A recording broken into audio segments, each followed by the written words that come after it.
Hasrullah merujuk pada pegaduhan informasi di masyarakat akibat Gubernur Sulsel yang menghilang selama sepekan sebelum akhirnya diklarifikasi. Gubernur Sulawesi Selatan Andi Sudirman Sulaiman sempat menjadi perbincangan karena menghilang selama sepekan dan tidak diketahui oleh satupun pejabat teras Pemprov Sulsel. Belakangan Andi Sudirman mengkonfirmasi langsung keberadaannya setelah kabar dirinya menghilang heboh di masyarakat. Pengamat politik pemerintahan Universitas Hasanuddin Hasrullah mengatakan, keberadaan Gubernur Sulsel seharusnya tidak ditutup-tutupi karena merupakan kepala daerah dan punya tanggung jawab di masyarakat.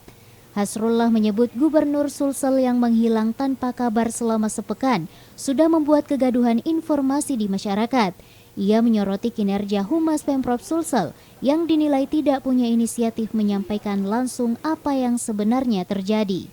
Jadi sebagai pejabat Humas menghadapi kepekaan seperti ini harus ada inisiatif bekerja secara profesional dan lebih penting lagi mengkomunikasikan kepada Pak Gubernur.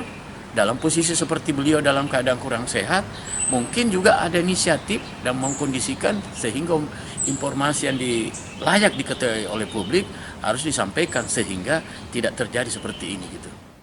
Hasrullah menambahkan, kejadian ini menjadi pelajaran penting bagi pemerintah Provinsi Sulawesi Selatan untuk lebih terbuka dalam memberikan informasi agar tidak muncul penilaian negatif dari publik. Wahyu Saputra, Celebes TV.